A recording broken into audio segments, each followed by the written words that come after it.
HCI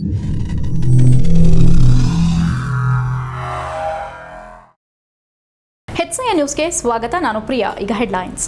Hassan Disha ಸಭೆ, ಸರ್ಕಾರಿ ವೈದ್ಯರ ಖಾಸಗಿ ಸೇವೆ, ಆಸ್ಪತ್ರೆಗಳಲ್ಲಿ ಹಣಕ್ಕೆ ಬೇಡಿಕೆ, ಜನಪ್ರತಿನಿಧಿಗಳು ಜಿಲ್ಲಾಧಿಕಾರಿ ತೀವ್ರ ಅಸಮಾಧಾನ, ಕೃಷಿ ಪ್ರಗತಿ ಪರಿಶೀಲನೆ, ರಸಗೊಬ್ಬರ ಗುಣಮಟ್ಟದ ಚರ್ಚೆ. ಕಾಶ್ಮೀರದ ಪಹಲ್ಗಾಮ್ ಪ್ರಕರಣ, ಅಕ್ರಮವಾಗಿ ವಾಸಿಸುತ್ತಿರುವ ಪಾಕ್ ಪ್ರಜೆಗಳನ್ನು ಅವರ ದೇಶಕ್ಕೆ ಕಳುಹಿಸಲು ಆಗ್ರಹ, ಪಾಕಿಗಳನ್ನು ದೇಶದಿಂದ ಹೊರಗಟ್ಟಲು ಆಗ್ರಹಿಸಿ ಬಿಜೆಪಿ ಪ್ರತಿಭಟನೆ. ಪರಿಶಿಷ್ಟ ಜಾತಿಗಳಲ್ಲಿ ಒಳ ಮೀಸಲಾತಿಗಾಗಿ ಜಾತಿ ಜನಗಣತಿ ಅಭಿಯಾನದ ಜಾಗೃತಿ ಜಾಥಾಕ್ಕೆ ಡಿಸಿ ಕಚೇರಿ ಆವರಣದಲ್ಲಿ ಚಾಲನೆ. ಜೂನ್ 11ರಂದು ಕಲಾಭವನದಲ್ಲಿ ಮಾದಿಗ ದಂಡೋರ ಜಿಲ್ಲಾ ಸಮಾವೇಶ. ಸರ್ಕಾರಿ ಆಸ್ಪತ್ರೆಯ ಎಲ್ಲ ವೈದ್ಯರು ಒಂದೊಂದು ನರ್ಸಿಂಗ್ ಹೋಮ್ ಮಾಡಿಕೊಳ್ಳಿ. ನಿಮ್ಮ ಸಂಬಳದ ಹಣವನ್ನು ರೋಗಿಗಳ ಖಾತೆಗೆ 10,000 ರೂಪಾಯಿ ಹಾಕೋಣ. ಎಲ್ಲ ಸರ್ಕಾರಿ ಆಸ್ಪತ್ರೆಯನ್ನ ಖಾಸಗೀಕರಣ ಮಾಡಿಬಿಡೋಣ ಎಂದು ಶಾಸಕ ಕೆಎಂ ಶಿವಲಿಂಗೇಗೌಡರು ಬೇಸರದಲ್ಲಿ ಮಾತನಾಡಿದರು. ಹಾಸನ ನಗರದ ಜಿಲ್ಲಾ ಪಂಚಾಯಿತಿ ಹೊಯ್ಸಳ ಸಭಾಂಗಣದಲ್ಲಿ ಸಂಸದರ ಅಧ್ಯಕ್ಷತೆಯಲ್ಲಿ ನಡೆದ ತ್ರೈಮಾಸಿಕ ಜಿಲ್ಲಾ ಅಭಿವೃದ್ಧಿ ಸಮನ್ವಯ ಮತ್ತು ಉಸ್ತುವಾರಿ ಸಮಿತಿ ಸಭೆಯಲ್ಲಿ ಮಾತನಾಡಿದ ಶಾಸಕ ಕೆಎಂ ಶಿವಲಿಂಗೇಗೌಡ, ಸರ್ಕಾರಿ ಆಸ್ಪತ್ರೆ ವೈದ್ಯರು ಸರಿಯಾಗಿ ಕರ್ತವ್ಯ ನಿರ್ವಹಿಸದೆ ಬಡ ರೋಗಿಗಳು ಖಾಸಗಿ ಆಸ್ಪತ್ರೆಗೆ ಹೋಗುವ ಪರಿಸ್ಥಿತಿ ನಿರ್ಮಾಣವಾಗಿದೆ. ಖಾಸಗಿ ಆಸ್ಪತ್ರೆಗಳ ಜೊತೆ ಸರ್ಕಾರಿ ವೈದ್ಯರು ಶಾಮೀಲಾಗಿರುವುದಾಗಿ ದೂರಿದರು. ಡಿಎಚ್ಒ ಅವರು ತಾಲೂಕು ಕೇಂದ್ರಕ್ಕೆ ಭೇಟಿ ನೀಡಿ ಪರಿಶೀಲಿಸುವಂತೆ ಅವರು ಒತ್ತಾಯಿಸಿದರು. ನೀವು ಸರಿಯಾಗಿ ಕರ್ತವ್ಯ ನಿರ್ವಹಿಸದ ಕಾರಣಕ್ಕೆ ಜನ ಖಾಸಗಿ ಆಸ್ಪತ್ರೆಗಳಿಗೆ ಹೋಗಿ ಸಾಲ ಮಾಡುವಂತಾಗಿದೆ ಎಂದು ಶಿವಲಿಂಗೇಗೌಡ ಅಧಿಕಾರಿಗಳನ್ನು ತರಾಟೆಗೆ ತೆಗೆದುಕೊಂಡರು.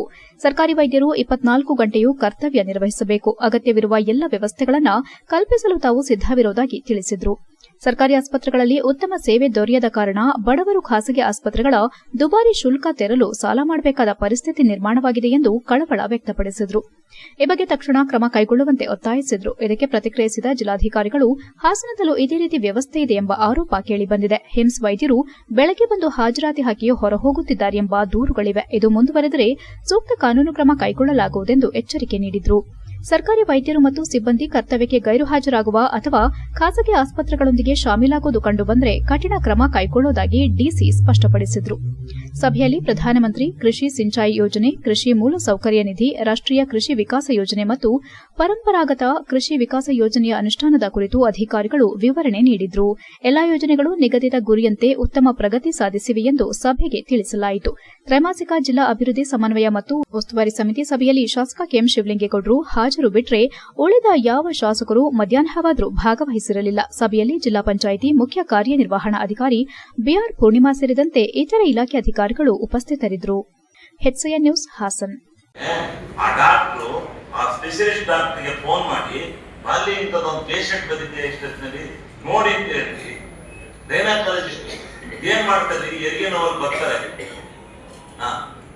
ಬಂದ್ಬಿಟ್ಟು ಇನ್ನು ಮತ್ತೆ ತಾಳಿಗೆ ಹಾಸನದಲ್ಲಿ ಬೇರೆ ಅಡಿಗೆ ಮಾಡ್ತಾರೆ. ಅವರೇ ಬಂದು ಬೇರೆ ಮಾಡಿಬಿಟ್ರೆ ಗಂಟು ಹೋಗುತ್ತಾ? ಇಲ್ಲ ರೀ, ಸಾಲ ಮಾಡಿ ಏನಾದ್ರು ಸಂಕಷ್ಟ ಸಿಕ್ಕಂದ್ರೆ ಆಸ್ಪತ್ರೆ ಇಲಾಖೆ ಉಂಟಾ? ಏನ್ ಹುಸಿ ಆಗ್ತಾರೆ ಅಂದ್ರೆ ಒಂದ್ ಹೆರಿಗೆ ಮಾಡಿಸ್ಬೇಕು 70,000 80,000 ಆಗ್ತಾರೆ. 1 ಲಕ್ಷ ಎಲ್ಲಿಂದ ತರ್ತಾರೆ ರೈತರು? ಸರ್ಕಾರಿ ಆಸ್ಪತ್ರೆ ಡಾಕ್ಟರ್ಗಳೆಲ್ಲ ನೀವು ಒಂದು ಖಾಸಗಿ ನರ್ಸಿಂಗ್ ಹೋಮ್ ಓಪನ್ ಮಾಡ್ಕೊಳ್ಳಿ, ಇದ್ದ ಬರ್ತಾರೆ ಇಲ್ಲದ ಸಾಯ್ತಾರೆ. ತೆಗಿರಿಯತ್ತೆ ರಾಷ್ಟ್ರೀಕರಣ ಮಾಡಿ. ಪ್ರಧಾನಮಂತ್ರಿ ನರೇಂದ್ರ ಮೋದಿ ಪಾಕಿಸ್ತಾನ ವಿಚಾರದಲ್ಲಿ ಅತ್ಯಂತ ಕಠಿಣ ನಿರ್ಣಯಗಳನ್ನು ಕೈಗೊಂಡಿದ್ದು, ರಾಷ್ಟ್ರೀಯ ಭದ್ರತೆಯ ದೃಷ್ಟಿಯಿಂದ ಕೇಂದ್ರ ಗೃಹ ಸಚಿವಾಲಯ ಪಾಕಿಸ್ತಾನಿ ಪ್ರಜೆಗಳ ಗಡೀಪಾರಿಗೆ ಆಜ್ಞಾಪತ್ರ ಹೊರಡಿಸಿದ್ದು, ಕೂಡಲೇ ಕ್ರಮಕ್ಕೆ ಆಗ್ರಹಿಸಿ ಜಿಲ್ಲಾಡಳಿತಕ್ಕೆ ಮನವಿ ಸಲ್ಲಿಸಿದರು. ಬಿಜೆಪಿ ಜಿಲ್ಲಾಧ್ಯಕ್ಷ ಸಿದ್ದೇಶ್ ನಾಗೇಂದ್ರ ಮಾತನಾಡಿ, ಜಮ್ಮು ಕಾಶ್ಮೀರದಲ್ಲಿ ಪಾಕಿಸ್ತಾನದ ನೆರವಿನಿಂದ 26 ಜನ ಅಮಾಯಕ ಭಾರತೀಯ ಪ್ರಜೆಗಳನ್ನು ಉಗ್ರರು ಧರ್ಮವನ್ನ ಕೇಳಿ ತಿಳಿದು ಗುಂಡಿಕ್ಕಿ ಕೊಂದಿರುವುದನ್ನು ನೋಡಿ ಇಡೀ ದೇಶ ದಿಗ್ಭ್ರಮೆಯಾಗಿದೆ. ಈ ಅತ್ಯಂತ ದಾರುಣವಾದಂತಹ ದಾಳಿಯನ್ನ ಪಾಕಿಸ್ತಾನದ ಬೇಹುಗಾರಿಕಾ ಸಂಸ್ಥೆಯಾದ ಐಎಸ್ಐ ನೆರವಿನಿಂದ ಪಾಕಿಸ್ತಾನ ಸೇನೆ ಇಡೀ ದಾಳಿ ಯೋಜನೆಯನ್ನ ರೂಪಿಸಿ ಇಂತಹ ಬರ್ಬರ ಹತ್ಯಾಕಾಂಡವನ್ನ ಅರಗಿಸಿಕೊಳ್ಳಲಾಗದೆ ಇಡೀ ದೇಶ ಅತ್ಯಂತ ದೊಡ್ಡ ಆಘಾತಕ್ಕೊಳಗಾಗಿದೆ ಹಾಗೂ ಜಗತ್ತಿನ ಎಲ್ಲಾ ದೊಡ್ಡ ಶಕ್ತಿಶಾಲಿ ರಾಷ್ಟಗಳು ಭಾರತದ ಜೊತೆ ನಿಲ್ಲೋದಾಗಿ ಘೋಷಿಸಿವೆ ಎಂದರು. ಪ್ರಧಾನಮಂತ್ರಿ ನರೇಂದ್ರ ಮೋದಿ ಈ ಕುಕೃತ್ಯಕ್ಕೆ ಕಾರಣರಾದವರು ಯಾರೇ ಆಗಲಿ ಜಗತ್ತಿನ ಯಾವುದೇ ಮೂಲೆಯಲ್ಲಿ ಅಡಗಿ ಕುಳಿತಿದ್ರೂ ಅವರನ್ನು ಹಾಗೂ ಅವರಿಗೆ ಪ್ರೇರಣೆ ನೀಡಿದವರ ಮೇಲೆ ಕ್ರಮ ಕೈಗೊಳ್ಳುವುದಾಗಿ ಪ್ರತಿಜ್ಞೆ ಮಾಡಿದ್ದಾರೆ. ಪ್ರಧಾನಿಗಳು ಭಾರತೀಯ ಸೇನಾಪಡೆಗಳಿಗೆ ಸ್ವತಂತ್ರವಾಗಿ ಕಾರ್ಯನಿರ್ವಹಿಸಲು ಮುಕ್ತ ಅನುಮತಿ ನೀಡಿದ್ದಾರೆ. ನಮ್ಮ ಸೇನಾಪಡೆಗಳು ಉಗ್ರರನ್ನ ನಾಶ ಮಾಡೇ ತೀರುತ್ತೇವೆ ಎಂಬ ದೃಢ ವಿಶ್ವಾಸವಿದೆ ಎಂದರು. ಈ ನಿಟ್ಟಿನಲ್ಲಿ ನಮ್ಮ ಜಿಲ್ಲೆಯಲ್ಲಿ ಅಕ್ರಮವಾಗಿ ನೆಲೆಸಿರುವ ಪಾಕಿಸ್ತಾನಿಗಳು ಅಧಿಕೃತ ದಾಖಲೆಗಳಿಲ್ಲದೆ ರದ್ದಾಗಿರುವ ವೀಸಾಗಳು ಹಾಗೂ ಅಮಾನತಿನಲ್ಲಿರುವ ವೀಸಾಗಳನ್ನು ಹೊಂದಿಕೊಂಡು ವಾಸಿಸುತ್ತಿರುವ ಪಾಕಿಸ್ತಾನಿ ಪ್ರಜೆಗಳನ್ನು ಗುರುತಿಸಬೇಕೆಂದು ಮನವಿ ಮಾಡುತ್ತೇವೆ ಎಂದರು. ಇದು ಅತ್ಯಂತ ಪ್ರಬಲವಾದ ರಾಷ್ಟೀಯ ಭದ್ರತೆಗೆ ಸಂಬಂಧಿಸಿದ ವಿಷಯ. ಹಾಗಾಗಿ ಅಂತಹ ವ್ಯಕ್ತಿಗಳನ್ನು ಪಟ್ಟಿ ಮಾಡಿ ಯಾವುದೇ ವಿಳಂಬ ಮಾಡದೆ ಈ ಕೂಡಲೇ ಎಲ್ಲಾ ಕಾನೂನುಬದ್ದವಾದ ಕ್ರಮವನ್ನು ತೆಗೆದುಕೊಳ್ಳಬೇಕಾಗಿದೆ ಎಂದು ಕೋರಿದರು. ಪ್ರತಿಭಟನೆಯಲ್ಲಿ ಬಿಜೆಪಿ ಪ್ರಧಾನ ಕಾರ್ಯದರ್ಶಿ ಅಮಿತ್ ಶೆಟ್ಟಿ, ಶೋಭಾನ್ ಬಾಬು, ಎಚ್ಎನ್ ನಾಗೇಶ್, ಚನ್ನಕೇಶವ, ಹರ್ಷಿತ್, ವೇದಾವತಿ, ಬಿಜೆಪಿ ಸಂಘಟನಾ ಪರ್ವ ಜಿಲ್ಲಾ ಸಂಚಾಲಕ ರಾಜ್ಕುಮಾರ್ ಇತರರು ಉಪಸ್ಥಿತರಿದ್ದರು. HCN news Hassan. ಏನು ಹತ್ಯೆಗೆ ಕಾರಣವಾದಂಥ ಪಾಕಿಸ್ತಾನಿ ಪ್ರಜೆಗಳು ಇರ್ಬೋದು ಮತ್ತು ಜಿಹಾದಿ ಮನಸ್ಥಿತಿ ಇರುವಂಥ ಉಗ್ರಗಾಮಿಗಳು ಅವರೆಲ್ಲರೂ ಈ 26 ಜನರ ಸಾವಿಗೆ ಕಾರಣರಾಗಿದ್ದಾರೆ. ಆ ನಿಟ್ಟಿನಲ್ಲಿ ಇದು ಪಾಕಿಸ್ತಾನ ಗೌರ್ಮೆಂಟು ಮತ್ತು ದೇಶ ಪ್ರಚೋದಿತವಾದಂಥ ಅವರ ಪ್ರಾಯೋಜಕತ್ವದಲ್ಲಿ ನಡೀತಿರುವಂಥ ಭಯೋತ್ಪಾದನೆ ಆಗಿದೆ. ಕಾರಣಕ್ಕಾಗಿ ಗೌರ್ಮೆಂಟ್ ಆಫ್ ಇಂಡಿಯಾ ಈಗಾಗಲೇ ಸಾಕಷ್ಟು ಸೂಚನೆಗಳನ್ನು ಕೊಟ್ಟು ನಿರ್ಧಾರಗಳನ್ನ ತೊಗೊಂಡಿದೆ. ಅದರಲ್ಲಿ 17 ಥರ ವೀಸಾಗಳನ್ನು ಈಗಾಗಲೇ ರದ್ದತಿ ಮಾಡಿ ಯಾವುದೇ ಇನ್ಕ್ಲೂಡಿಂಗ್ ದಿ ಡಿಪ್ಲೊಮ್ಯಾಟ್ಸ್ ಅಂತಂದರೆ ರಾಜತಾಂತ್ರಿಕತೆಯಲ್ಲಿರುವಂಥ ಎಲ್ಲ ವ್ಯವಸ್ಥೆಯಲ್ಲಿರುವಂಥ ಎಲ್ಲರನ್ನೂ ಸಹ ಹೊರಡಿಸುವಂಥ ಕೆಲಸ ಮಾಡಿದೆ. ಆ ನಿಟ್ಟಿನಲ್ಲಿ ಜಿಲ್ಲೆಯಲ್ಲಿ ಅಷ್ಟೇ ಅಲ್ಲ, ಇಡೀ ರಾಜ್ಯದಲ್ಲಿ ಅಷ್ಟೇ ಅಲ್ಲ, ರಾಷ್ಟ್ರದಲ್ಲೇ ಎಲ್ಲೆಲ್ಲಿ ಪಾಕಿಸ್ತಾನಿ ನಾಗರಿಕರುಗಳು 30ನೇ ತಾರೀಕು ಪರಿಶಿಷ್ಟ ಜಾತಿಗಳಲ್ಲಿ ಒಳ ಮೀಸಲಾತಿಗಾಗಿ ಜಾತಿ ಜನಗಣತಿಯಲ್ಲಿ ಮಾದಿಗ ಎಂದು ಬರೆಸುವ ಅಭಿಯಾನಕ್ಕೆ ಜಾಗೃತಿ ಜಾಥಾಕ್ಕೆ ನಗರದ ಡಿಸಿ ಕಚೇರಿ ಆವರಣದಲ್ಲಿರುವ ಅಂಬೇಡ್ಕರ್ ಪ್ರತಿಮೆ ಮುಂದೆ ದಸಂಸ ಹಿರಿಯ ಮುಖಂಡ ಎಚ್ಕೆ ಸಂದೇಶ್, ಎಂ ಸೋಮಶೇಖರ್ ಹಾಗೂ ಸಿಪಿಐಎಂನ ಧರ್ಮೇಶ್ ಚಾಲನೆ ನೀಡಿದರು. ದಸಂಸ ಹಿರಿಯ ಮುಖಂಡ ಎಚ್ಕೆ ಸಂದೇಶ್ ಮಾಧ್ಯಮದೊಂದಿಗೆ ಮಾತನಾಡಿ, ಒಳ ಮೀಸಲಾತಿ ಜಾರಿಗೂ ಮುನ್ನ ಇದೇ ತಿಂಗಳ 5ರಿಂದ ಪರಿಶಿಷ್ಟ 101 ಜಾತಿಗಳ ಗಣತಿ ಆರಂಭವಾಗುತ್ತಿದ್ದು, ಆಯಾ ಜಾತಿಗಳ ಜನರು ಮೂಲ ಜಾತಿ ಹೆಸರನ್ನೇ ನಮೂದಿಸಬೇಕು. ಮೊದಲನೇ ಹಂತದಲ್ಲಿ ಮೇ 5ರಿಂದ 26ರವರೆಗೂ ದತ್ತಾಂಶ ಸಂಗ್ರಹ ಕಾರ್ಯಕ್ರಮ ನಡೆಯಲಿದೆ. ಈ ವೇಳೆ ಜಾತಿ ಜನಗಣತಿಯಲ್ಲಿ ಮಾದಿಗ ಎಂದು ಬರೆಯಿಸಿ ಮೇ 19ರಿಂದ 21ರವರೆಗೆ ಮತಗಟ್ಟೆ ಅಭಿಯಾನ ನಡೆಯಲಿದೆ. ಮೇ 19ರಿಂದ 23ರವರೆಗೂ ಆನ್ಲೈನ್ ಮೂಲಕ ಜಾತಿ ನಮೂದಿಸಲು ಅವಕಾಶವಿದೆ ಎಂದರು. ಈ ಸಂದರ್ಭದಲ್ಲಿ ಯಾರೂ ಕೂಡ ದೂರ ಉಳಿಯದೆ ತಮ್ಮ ತಮ್ಮ ಮೂಲ ಜಾತಿ ನಮೂದಿಸಬೇಕೆಂದು ಮನವಿ ಮಾಡಿದ್ರು. ಈ ಬಗ್ಗೆ ನಮ್ಮ ಸಮುದಾಯದ ಜನರಲ್ಲಿ ಜಾಗೃತಿ ಮೂಡಿಸಲು ಈ ಜಾಗೃತಿ ಜಾಥಾ ಅಭಿಯಾನಕ್ಕೆ ಚಾಲನೆ ಕೊಡಲಾಗಿದೆ. ಈ ಜಾಥಾವು ಜಿಲ್ಲೆಯ ಪ್ರತಿಯೊಂದು ಹಳ್ಳಿ ತಾಲೂಕುಗಳಿಗೆ ಭೇಟಿ ನೀಡಿ ಜಾಗೃತಿ ಮೂಡಿಸಲಿದೆ ಎಂದರು. ಜೂನ್ 11ರಂದು ಬುಧವಾರ ನಗರದ ಕಲಾಭವನದಲ್ಲಿ ಮಾದಿಗ ದಂಡಾರ ಎಂಆರ್ಎಚ್ಎಸ್ ವತಿಯಿಂದ ಜಿಲ್ಲಾ ಸಮಾವೇಶ ನಡೆಯಲಿದ್ದು, ಈ ಕಾರ್ಯಕ್ರಮಕ್ಕೆ ಒಳ ಮೀಸಲಾತಿ ವರ್ಗೀಕರಣ ರಾಷ್ಟೀಯ ಹೋರಾಟಗಾರ ಮಂದಕೃಷ್ಣ ಮಾದಿಗ ಆಗಮಿಸಲಿದ್ದು, ಈ ಸಮಾವೇಶವನ್ನು ಯಶಸ್ವಿಗೊಳಿಸುವಂತೆ ಕೋರಿದ್ರು. ಮಾದಿಗ ದಂಡೋರ ಸಮಿತಿ ಜಿಲ್ಲಾಧ್ಯಕ್ಷ ಟಿಆರ್ ವಿಜಯಕುಮಾರ್, ಸಮುದಾಯದ ಮುಖಂಡರಾದ ಚಂದ್ರಶೇಖರ್, ಸತೀಶ್, ಮಹಾದೇವ್, ರಮೇಶ್, ರವೀಶ್, ತಿರುಪತಿಹಳ್ಳಿ ದೇವರಾಜ್, ನಿವೃತ್ತ ಎಇಇ ದೇವರಾಜ್ ಮೊದಲಾದವರು ಉಪಸ್ಥಿತರಿದ್ದರು. HCN news Haasan. ಉದ್ದೇಶವನ್ನ ಮಾಧ್ಯಮದ ಮಿತ್ರರಿಗೆ ಇದನ್ನು ಬಿತ್ತರಿಸಬೇಕನ್ನೋ ಕಾರಣಕ್ಕೋಸ್ಕರ ತಮ್ಮಲ್ಲಿ ಮನವಿ ಮಾಡ್ತಿದ್ದಾರೆ. ಬಂಧುಗಳೇ, 30 ವರ್ಷಗಳ ಹೋರಾಟ. ಸುಪ್ರೀಂ ಕೋರ್ಟು ಈಗಾಗಲೇ ಒಳ ಮೀಸಲಾತಿಯನ್ನ ರಾಜ್ಯ ಸರ್ಕಾರಗಳು ಮಾಡಬೇಕು ಅಂತಕ್ಕಂಥ ನಿರ್ದೇಶನ ಕೊಟ್ಟಿದ್ದಾರೆ. ಈ ಹಿನ್ನೆಲೆಯಲ್ಲಿ ನ್ಯಾಯಮೂರ್ತಿ ನಾಗಮೋಹನ್ ದಾಸ್ ಆಯೋಗ ಸದರಿ ದತ್ತಾಂಶವನ್ನ ಸಂಗ್ರಹ ಮಾಡಬೇಕು ಅಂತ ನಿನ್ನೆ ದಿವಸ ಇಂದ ಬೆಳಿಗ್ಗೆ 6 ಗಂಟೆಯಿಂದ ಸಂಜೆ 6:30ವರೆಗೆ ಒಂದು ಹಂತದಲ್ಲಿ 5ನೇ ತಾರೀಕಿಂದ 17ನೇ ತಾರೀಕು ಒಂದು ಹಂತ ಮನೆ ಸಮೀಕ್ಷೆ, 2ನೇ ಹಂತ 19ನೇ ತಾರೀಕಿಂದ 21 ಮತಗಟ್ಟೆನಲ್ಲಿ ಗಣತಿದಾರರು ಬಂದು ಕುಳಿತಿರ್ತಾರೆ. ಯಾರು ಹೊರಗಡೆ ಉಳಿದಿರ್ತಾರೆ ಅವರು ಹೋಗಿ ದಾಖಲು ಮಾಡ್ಕೋಬೇಕು. 2, 3ನೇ ಹಂತ 19ನೇ ತಾರೀಕಿಂದ 23ನೇ ತಾರೀಕುವರೆಗೆ ಏನು ಇವೆರಡರಲ್ಲೂ ಕೂಡ ದಾಖಲು ಮಾಡ್ಕೊಳಕ್ ಆಗಲ್ಲ ಅಂತ ಆಗದೆ ಇರ್ತಕ್ಕಂಥವ್ರು. ಎಚ್ಸಿಎನ್ ನ್ಯೂಸ್ನಲ್ಲಿ ಈಗ ಒಂದು ಪುಟ್ಟ break. Welcome to Jaya International Public School, located in a peaceful, pollution-free area near RTO B. Katehalli, Hassan. Our experienced teachers use innovative methods to make learning engaging, providing personalized attention to each student. Each day begins with meditation and yoga for physical and mental well-being. Our assemblies combined learning and fun through inspiration, presentation. We offer specialized classes in abacus, Vedic math and presentation for NEET and JEE. The robotic labs encourages innovative, while our modern labs and well-stocked library provide the best learning tools. Beyond academics, we offer hobby classes in dance, music, karate, art and drawing. Safety is ensured with CCTV cameras and GPS equipped transportation. Our routine includes sports to promote fitness and teamwork. Jaya International Public School fosters excellence and joy in learning. We also excited to announce opening of Unit 2 Jaya Techno School in the 2025-26 academic year at KSRTC Layout, Arsikere Road, Hassan, with digital classroom, high-tech lab, and innovative learning method. Visit us today and enroll now.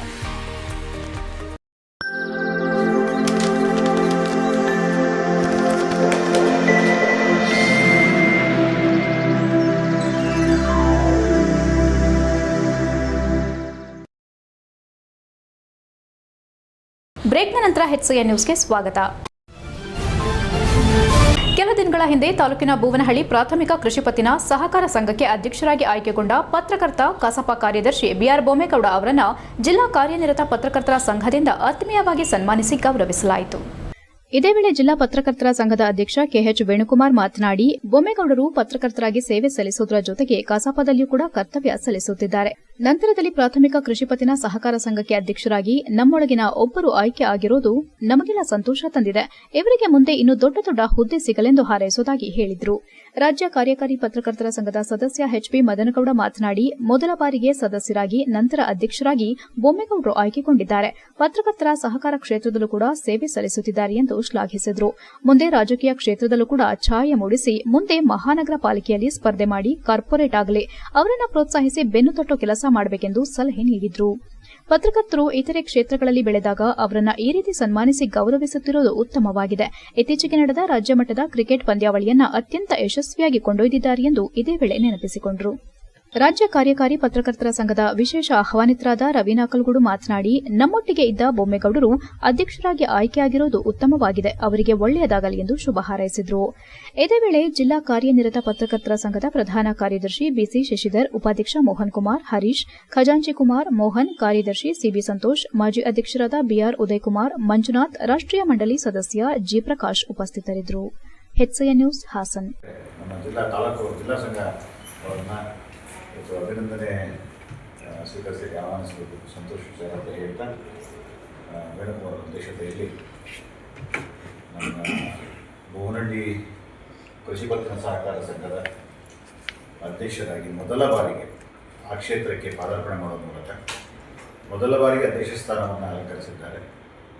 ಜೊತೆಗೆ ಬೇಲೂರಿನಲ್ಲಿ 6 ಜನ ಸ್ಪರ್ಧೆ ಮಾಡಿ 5 ಜನ ಇವತ್ತು urban cooperative ಬ್ಯಾಂಕಿಗೆ director ಆಗಿದ್ದಾರೆ. ಅಲ್ಲಿ paint Ravi ಅನ್ನೋ ಅಧ್ಯಕ್ಷ ಆಗಿದ್ದಾರೆ.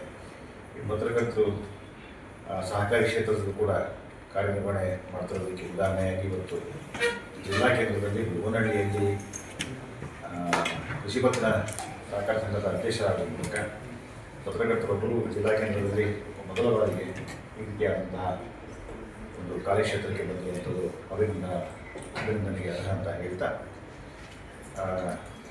ಸಹಕಾರಿ ಕ್ಷೇತ್ರಕ್ಕೆ ಬಂದಿದ್ದೀರಿ. ಹಾಗೆ ಮುಂದೆ ರಾಜಕೀಯ ಕ್ಷೇತ್ರಕ್ಕೆ ಬಂದ ಅವಕಾಶ ಆಗ್ತದೆ, ಅಲ್ಲೂ ಕೂಡ ತಮ್ಮ ಛಾಯೆಯನ್ನು ಮೂಡಿಸುವಂಥ ಪ್ರಯತ್ನ ಮಾಡಿ ಈಗ ಮಹಾನಗರ ಪಾಲಿಕೆ ಆಗಿದೆ. ಬೂವನಹಳ್ಳಿಯಿಂದ ಆ ವಾರ್ಡಿನಿಂದ ನೀವೇ ಮಹಾನಗರ ಪಾಲಿಕೆಗೆ ಸ್ಪರ್ಧೆ ಮಾಡುವ ಮೂಲಕ ಕಾರ್ಪೊರೇಟರ್ ಅನ್ನೋ ಒಂದು ಅವಕಾಶ ಸಿಕ್ಕಿದ್ರೆ ಅದನ್ನು ಕೂಡ ಸದುಪಯೋಗ ಮಾಡಿಕೊಳ್ಳಿ ಅಂತ ಹೇಳ್ತಾ ಪತ್ರಕರ್ತರು ಹಲವಾರು ವರ್ಷಗಳಿಂದ ಈ ಕ್ಷೇತ್ರದಲ್ಲಿ ತಮ್ಮದೇ ಆದ ರೀತಿಯಲ್ಲಿ ಸೇವೆಯನ್ನು ಸಲ್ಲಿಸ್ತಾ ಇದ್ದಾರೆ. ಅದ್ರ ಜೊತೆಗೆ ಇತ್ತೀಚಿನ ದಿನಗಳಲ್ಲಿ ನಾವು ನೋಡಿದಂಗೆ ಕನ್ನಡ ಸಾಹಿತ್ಯ ಪರಿಷತ್ತಿನಲ್ಲಿ ಕೂಡ ಸಕ್ರಿಯವಾಗಿ ತೊಡಗಿಸಿಕೊಂಡು ಜಿಲ್ಲಾ ಪ್ರಧಾನ ಕಾರ್ಯದರ್ಶಿಯಾಗಿ ಕೂಡ ಅಲ್ಲಿ ಕೆಲಸ ಮಾಡ್ತಾ ಇದ್ದಾರೆ. ಅದ್ರ ನಡುವೆ ಇವತ್ತು ಬೋನಾಳಿಯ ಕೃಷಿ ಪತ್ತಿನ ಸಹಕಾರ ಸಂಘದ ನಿರ್ದೇಶಕರಾಗಿ 1 ಮತಗಳ ಅಂತರದಿಂದ ಅವರು ಗೆಲುವನ್ನು ಸಾಧಿಸಿದ್ರು. ನಾವು 1 ಮತ ಆಯ್ತಲ್ಲ ಅಂತ ಫೋನ್ ಮಾಡಿ ಇದು ಮಾಡಿದ್ರೆ ಅಚ್ಚರಿ ಅಂತ ಅಂದ್ರೆ ಅವತ್ತು ರೇವಣ್ಣ ಪ್ರೆಸ್ ಮೀಟ್ಗೆ ಹೋಗೋ ಹೊತ್ತಿಗೆ ಸ್ವಾಮಿಗೌಡರು ಬಂದು ಹೇಳಿದ್ರು, ನಿಮ್ಮ ಸಹೋದರರಿಗೆ ಅಧ್ಯಕ್ಷ ಮಾಡಿ ಬಂದಿದ್ದೀವಿ ಇಲ್ಲಿಗೆ ಅಂತ. ಹಾಗಾಗಿ ಅಂತ ಮಹತ್ವದ ಒಂದು ಸನ್ಮಾನವನ್ನು ನಮ್ಮ ಸಂಘ ಮಾಡಿದೆ. ಎಲ್ಲ ಶಾಲು ವಾರ ತುರಾಯಿಗಳು ಅದೆಲ್ಲದೂ ಕೂಡ ಪ್ರೀತಿ ಮುಂದೆ, ನೀವು ತೋರಿಸ್ತಕ್ಕಂಥ ಪ್ರೀತಿ ಮುಂದೆ ಏನೇನೋ ಅಲ್ಲ. ಹಾಗಾಗಿ ಜೊತೆಗೆ ಪತ್ರಕರ್ತರ ಸಂಘದಲ್ಲಿ ಯಾವಾಗಲೂ ಕೂಡ ಯಾರು ಕ್ರಿಯಾಶೀಲವಾಗಿ ಮುನ್ನುಗ್ಗಿ ಏನಾದರೂ ಒಂದು ಸಾಧನೆ ಮಾಡಿದರೆ ಅವ್ರನ್ನ ಗುರುತಿಸಿ ಸನ್ಮಾನಿಸ್ತಕ್ಕಂಥ ಕೆಲಸ, ಬೆಂತಡ್ತಕ್ಕಂಥ ಕೆಲಸವನ್ನು ಎಲ್ಲ ಹಿರಿಯರು ಕಿರಿಯರು. ವಿಧಾನ ಪರಿಷತ್ ಸದಸ್ಯ ಸೂರಜ್ ರೇವಣ್ಣ ಆಲೂರು ತಾಲೂಕಿನ ವಿವಿಧ ಗ್ರಾಮಗಳ ಸಮುದಾಯ ಭವನ ಮತ್ತು ದೇವಸ್ಥಾನಗಳ ಅಭಿವೃದ್ಧಿ ಕಾಮಗಾರಿಗಳಿಗೆ ತಮ್ಮ ಅನುದಾನವನ್ನು ಈ ಹಿಂದೆ ನೀಡಲಾಗಿದ್ದು ಅವುಗಳ ಪ್ರಗತಿ ಪರಿಶೀಲನೆಯನ್ನ ಅನುದಾನ ನೀಡಿರುವ ಗ್ರಾಮಗಳಿಗೆ ಭೇಟಿ ನೀಡಿ ವೀಕ್ಷಣೆ ಮಾಡಿದರು.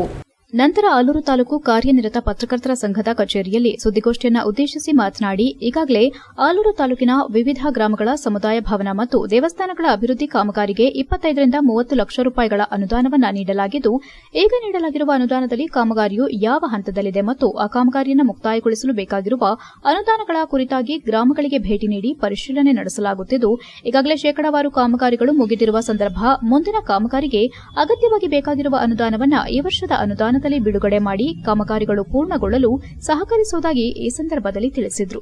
ಹಾಗೂ ಆಲೂರು ಪಟ್ಟಣದಲ್ಲಿ ಈಗಾಗಲೇ ನಡೆಯುತ್ತಿರುವ ಮರು ಡಾಂಬರೀಕರಣ ಕಾಮಗಾರಿಗೆ ಎಚ್.ಡಿ. ರೇವಣ್ಣ ಅವರು ಪಿಡಬ್ಲ್ಯೂಡಿ ಮಂತ್ರಿಗಳಾಗಿದ್ದಾಗ 2 ಕೋಟಿ ರೂಪಾಯಿಗಳನ್ನು ಕೊನೆಪೇಟೆಯ ಸರ್ಕಲ್ ಅಭಿವೃದ್ಧಿಗೆ ಬಿಡುಗಡೆ ಮಾಡಿದ್ರು ಹಾಗೂ ಭೂಮಿ ಪೂಜೆಯನ್ನು ಕೂಡ ನೆರವೇರಿಸಿದ್ರು. ಆದರೆ ತಾಂತ್ರಿಕ ಕಾರಣಗಳಿಂದಾಗಿ ಸರ್ಕಲ್ ಅಭಿವೃದ್ಧಿ ಸಾಧ್ಯವಾಗದೇ ಇರುವುದರಿಂದ ಆ ಅನುದಾನದಲ್ಲಿ ಪಟ್ಟಣದ ಮುಖ್ಯ ರಸ್ತೆಗೆ ಮರು ಡಾಂಬರೀಕರಣ ಕಾಮಗಾರಿ ನಡೆಯುತ್ತಿದ್ದು, ಇದು ರೇವಣ್ಣ ಅವರು ಪಿಡಬ್ಲ್ಯೂಡಿ ಮಿನಿಸ್ಟರ್ ಆಗಿದ್ದಾಗ ಬಿಡುಗಡೆಯಾದ ಅನುದಾನವಾಗಿದೆ ಎಂದು ಈ ಸಂದರ್ಭದಲ್ಲಿ ತಿಳಿಸಿದರು. ಆಲೂರು ತಾಲೂಕಿನ ಮಲೆನಾಡು ಭಾಗದಲ್ಲಿ ಪ್ರಮುಖ ಸಮಸ್ಯೆಯಾಗಿರುವ ಆನೆ ಹಾವಳಿಯನ್ನು ತಪ್ಪಿಸುವ ನಿಟ್ಟಿನಲ್ಲಿ ಶಾಶ್ವತ ಪರಿಹಾರ ಕಂಡುಕೊಳ್ಳುವ ಭಾಗವಾಗಿ ಹಿಂದಿನ ಸಂಸದರು, ಶಾಸಕರು ಹಾಗೂ ನಾನು ಸೇರಿದಂತೆ ನಿಯೋಗವು ಕೇಂದ್ರ ಅರಣ್ಯ ಸಚಿವರನ್ನ ಭೇಟಿಯಾಗಿ ಶಾಶ್ವತ ಪರಿಹಾರ ಕಂಡುಹಿಡಿಯುವ ನಿಟ್ಟಿನಲ್ಲಿ ಮನವಿ ಕೂಡ ಸಲ್ಲಿಸಲಾಗಿತ್ತು ಎಂದರು.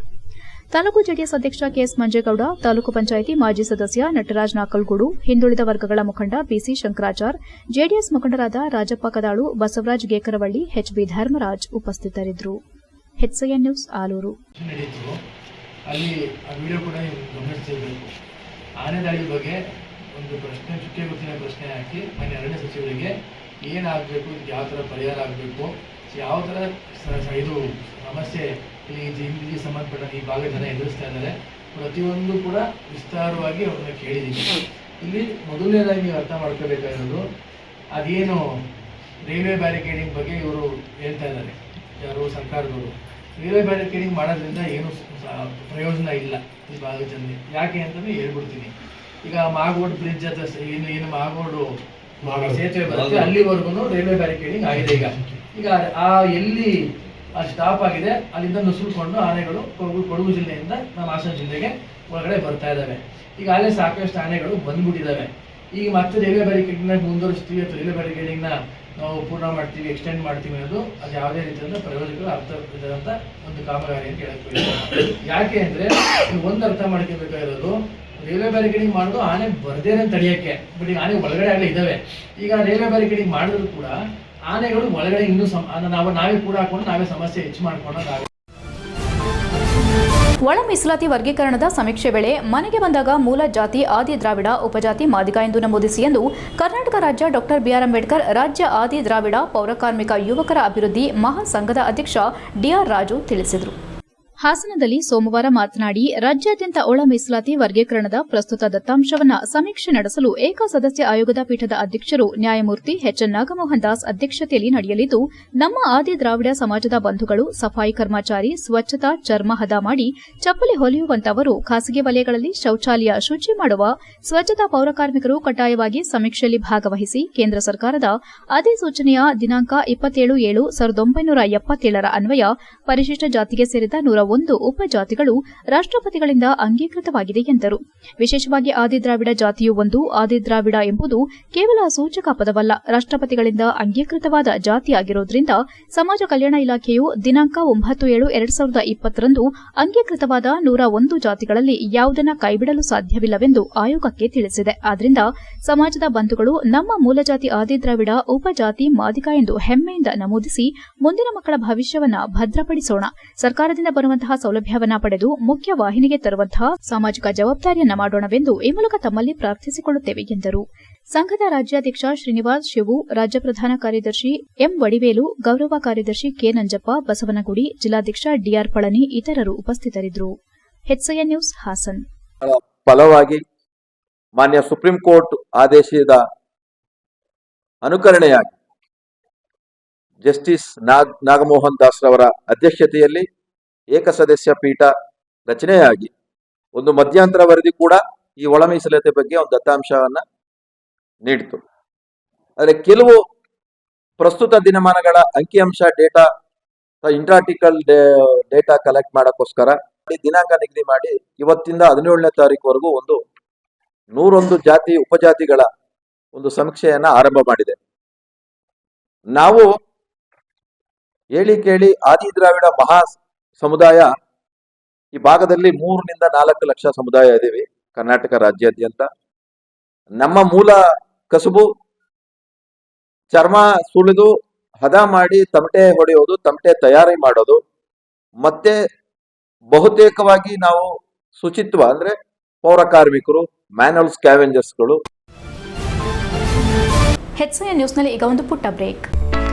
ಹಾಸನದಲ್ಲಿ 28 ವರ್ಷಗಳಿಂದ ಜನತೆಗೆ ಅತ್ಯುತ್ತಮವಾದ ವೈದ್ಯಕೀಯ ಸೇವೆಯನ್ನು ನೀಡುತ್ತಿರುವ Hemavati multi speciality hospital Hassan. ನಮ್ಮಲ್ಲಿ ದಿನದ 24 ಗಂಟೆಯೂ ಆಕ್ಸಿಡೆಂಟಲ್ ಇಂಜುರೀಸ್ ಮತ್ತು ಎಮರ್ಜೆನ್ಸಿ ಸರ್ವಿಸ್ಗಳನ್ನು ಹೊಂದಿದೆ. ಹೇಮಾವತಿ ಆಸ್ಪತ್ರೆಯ ಡಾಕ್ಟರ್ ನಿಖಿಲ್ ಆರ್ ಭಟ್ ರವರು ಎಂಎಸ್ ಆರ್ಥೋಪೆಡಿಕ್ನಲ್ಲಿ ಚಿನ್ನದ ಪದಕ ಪಡೆದು ಸಿಂಗಾಪುರ್ ಜನರಲ್ ಹಾಸ್ಪಿಟಲ್ನಲ್ಲಿ ಫೆಲೋಶಿಪ್ ಇನ್ ಜಾಯಿಂಟ್ ರಿಪ್ಲೇಸ್ಮೆಂಟ್ ಸರ್ಜರಿಯ ಪದವಿ ಪಡೆದು ಸೇವೆಯನ್ನ ಸಲ್ಲಿಸಿರುತ್ತಾರೆ.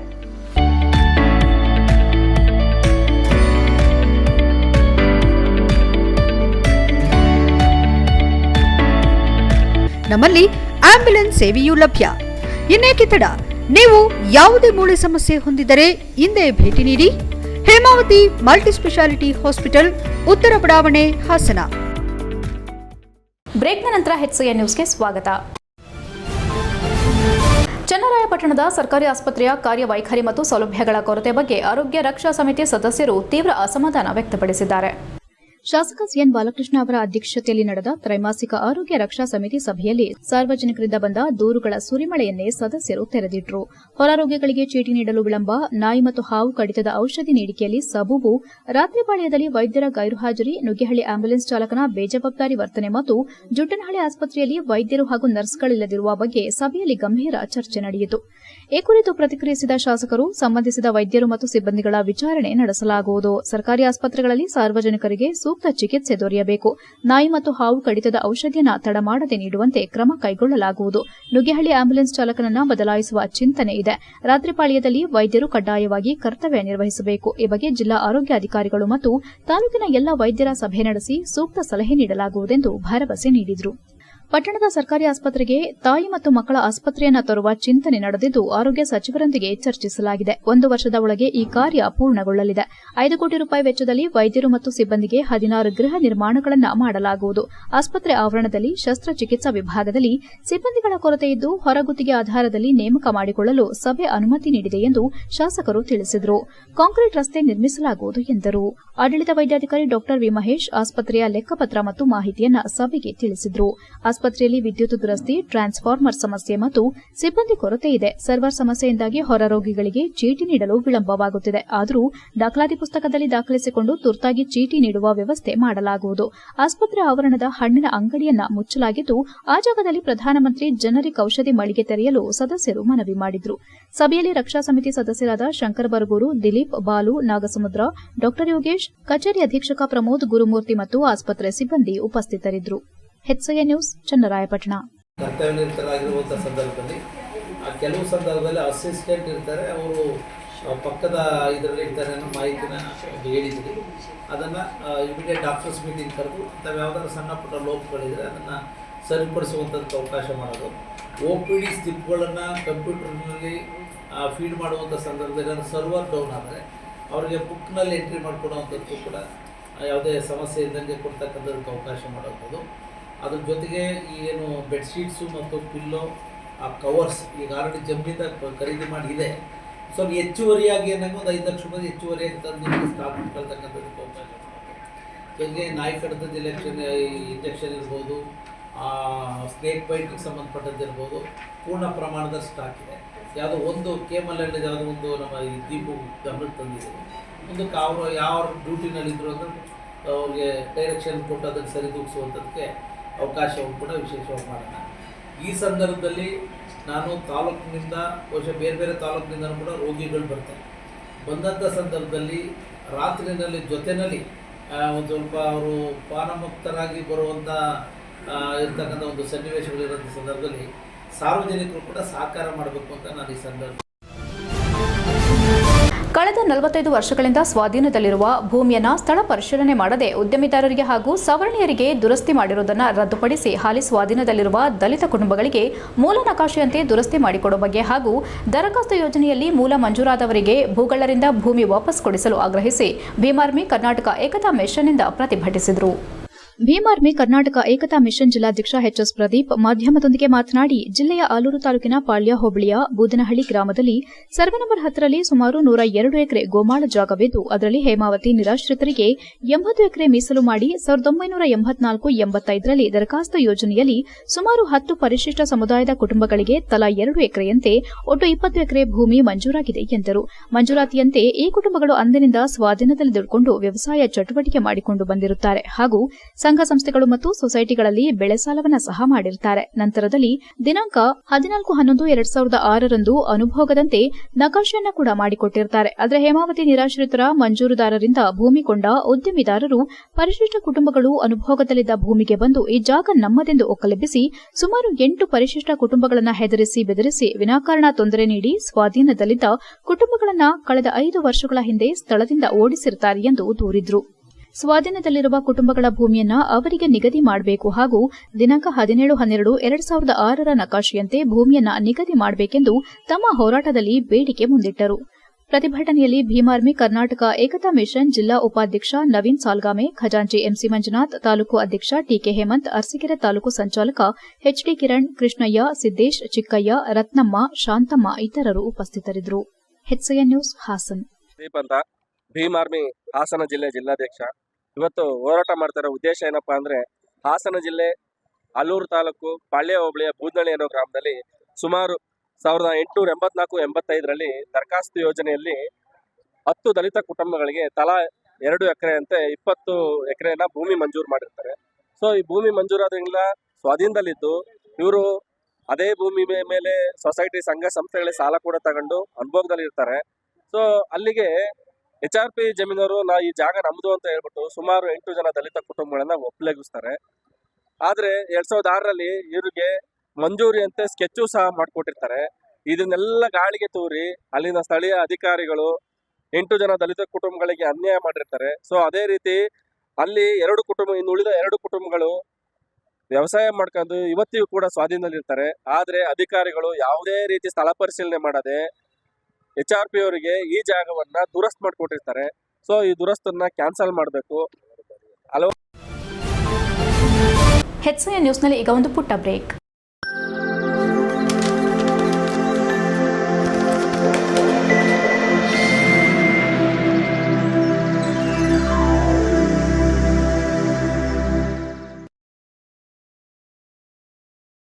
ಬ್ರೇಕ್ನ ನಂತರ HCN ನ್ಯೂಸ್ಗೆ ಸ್ವಾಗತ.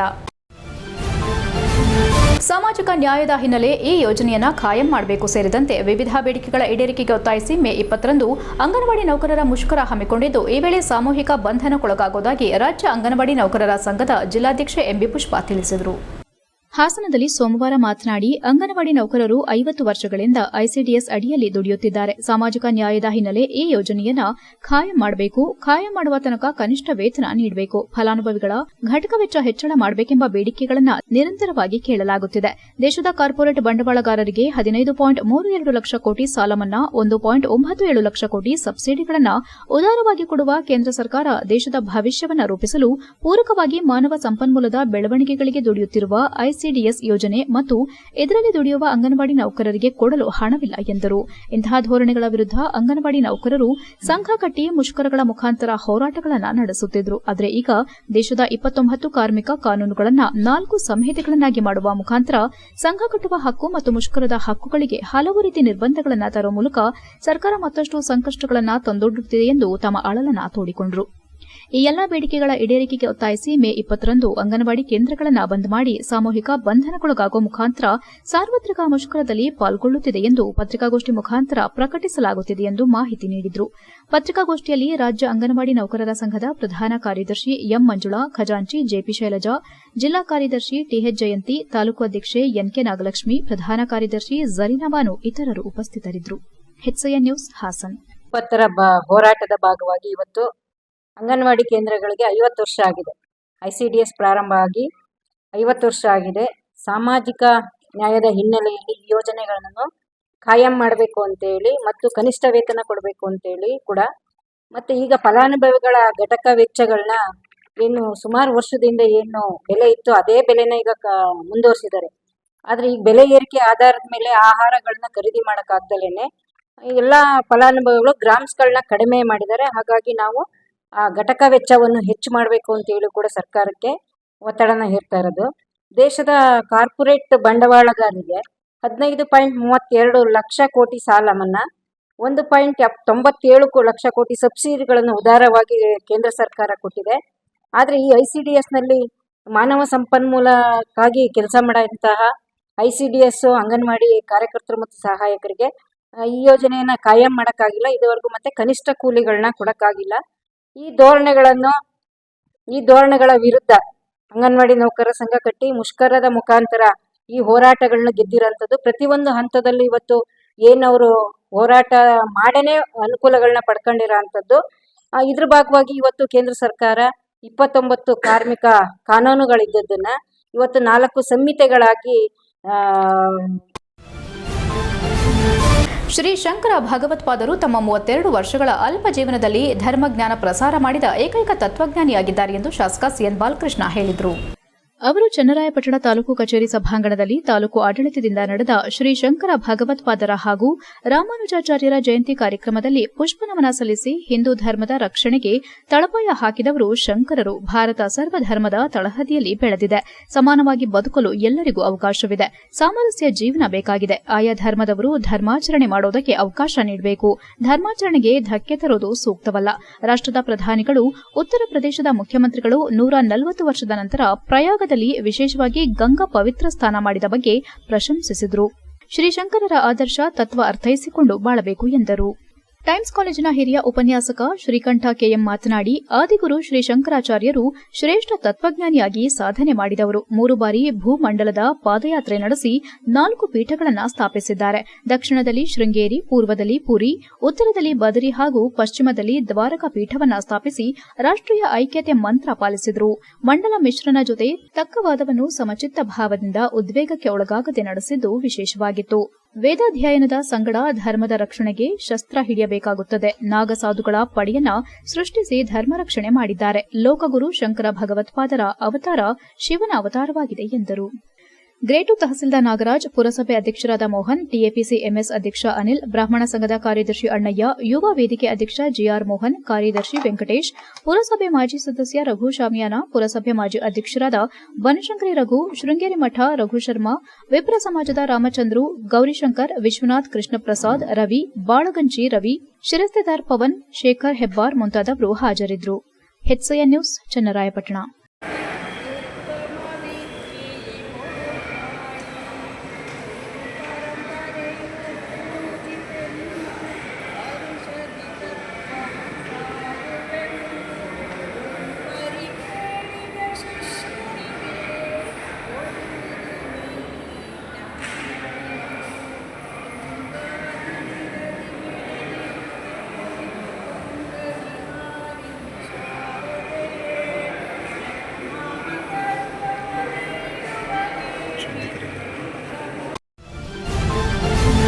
ಕೊನೆಯಲ್ಲಿ ಮತ್ತೊಮ್ಮೆ ಮುಖ್ಯಾಂಶಗಳು.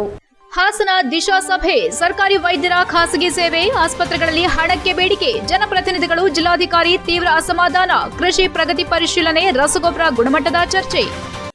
ಕಾಶ್ಮೀರದ ಪೆಹಲ್ಗಾಮ್ ಪ್ರಕರಣ, ಅಕ್ರಮವಾಗಿ ವಾಸಿಸುತ್ತಿರುವ ಪಾಕ್ ಪ್ರಜೆಗಳನ್ನು ಅವರ ದೇಶಕ್ಕೆ ಕಳುಹಿಸಲು ಆಗ್ರಹ, ಪಾಕಿಗಳನ್ನು ದೇಶದಿಂದ ಹೊರಗಟ್ಟಲು ಆಗ್ರಹಿಸಿ ಬಿಜೆಪಿ ಪ್ರತಿಭಟನೆ. ಪರಿಶಿಷ್ಟ ಜಾತಿಗಳಲ್ಲಿ ಒಳ ಮೀಸಲಾತಿಗಾಗಿ ಜಾತಿ ಜನಗಣತಿ ಅಭಿಯಾನದ ಜಾಗೃತಿ ಜಾಥಾಕ್ಕೆ ಡಿಸಿ ಕಚೇರಿ ಆವರಣದಲ್ಲಿ ಚಾಲನೆ. ಜೂನ್ 11ರಂದು ಕಲಾಭವನದಲ್ಲಿ ಮಾದಿಗ ದಂಡೋರ ಜಿಲ್ಲಾ ಸಮಾವೇಶ.